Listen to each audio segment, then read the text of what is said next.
the central problem that has been the focus of my life and everything that I've done has been centered on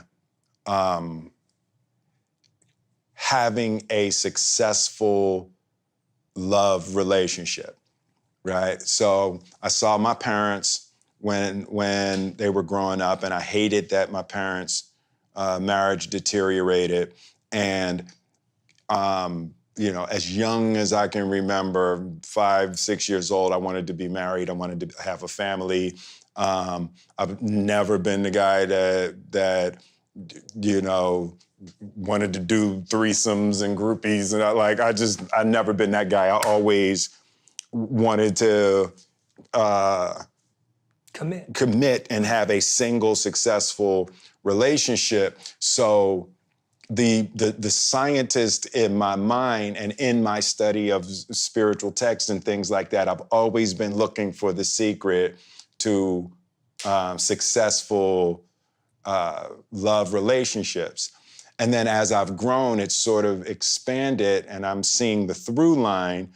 The same basic ideas are successful parenting, and the same basic ideas are being a successful follower or a successful leader or a successful student. And I started to see the central issues with all of human relating. And it's the problems, or it's not even problems, the problem is really singular.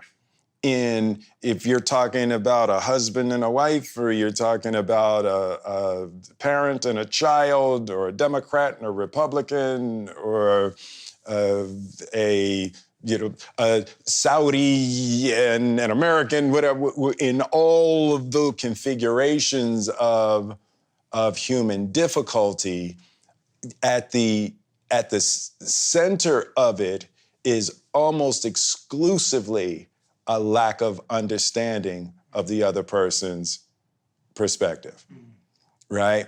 And, it sounds simple, and it may oversimplify slightly, but the concept of ignorance, the concepts of ignorance and delusion are always the problem. Yeah. Right? It's always the center. If you have a difficulty with another human being, there's some point of ignorance and some point of delusion that are keeping you from being able... On both sides. On both sides, right? And the problem is you can only worry about yours.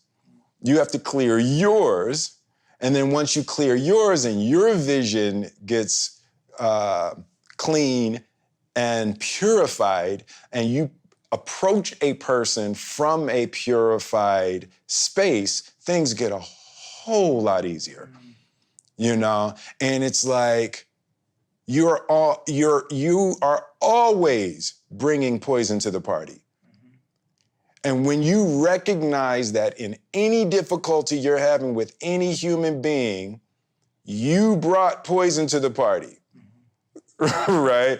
And if you can focus on locating and purifying the poison you brought, it opens up entirely new avenues of connection and compromise and solutions that you can create with a person. And, that has really been the central focus of my life, and being an actor has been spectacular in that way, because my life is exploring my mind, and changing it, right? When I play a character who believes something that I don't believe, I have to learn how to feel something that's in opposition to my truth, which is a spectacular skill set to have to uproot beliefs, implant new ideas, and have them blossom on camera at the right moment. It's been such a powerful inner process of development to explore acting in conjunction with spirituality and supreme absolute truth, to explore that as my job. Yeah. Is fantastic. Everyone should be trained as an actor. I know, right? When you first said that to me, I was like, I never thought of it. And obviously I'm not an actor, and so I wouldn't know that. But when you said that to me, I was like, wow, that's like how people should be taught how to be students. Right. Because the idea that you have the skill set, and it's a skill to put your beliefs aside and go, I need to live by the beliefs that this character would die for. Absolutely, yes. Like, what would they be willing to die for? Yes. And then you're experimenting with it, and then you can see whether you like it or not. Right, absolutely. And how it feels. Whereas most of us are so grounded in our own beliefs that we don't know how to take that hat off and put another one on. Absolutely. And that's where all of our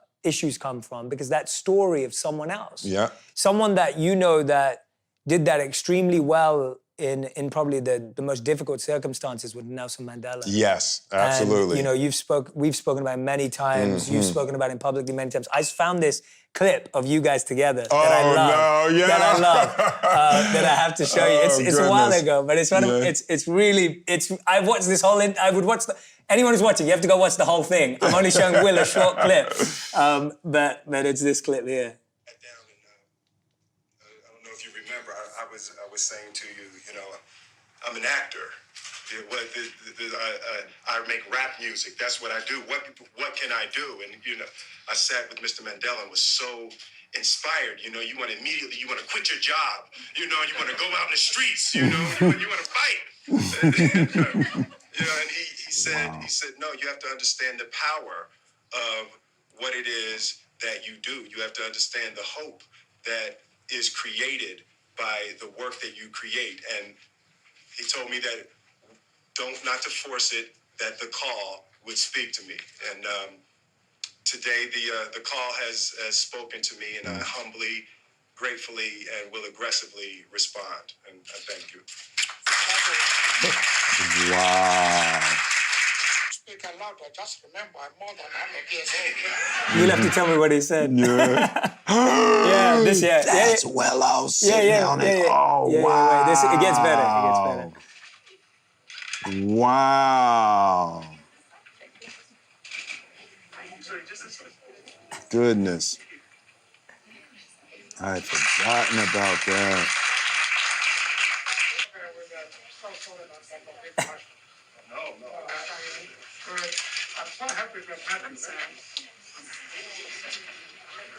Willow.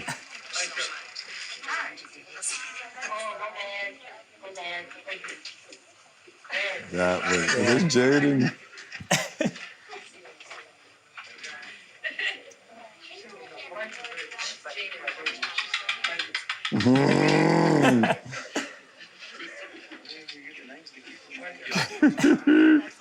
That's wild. Yeah. Wow. I mean, there are so many I could show you. That was the one I picked. Goodness. There were so many. That's fantastic. Beautiful clips of you two together. Yeah. No, that was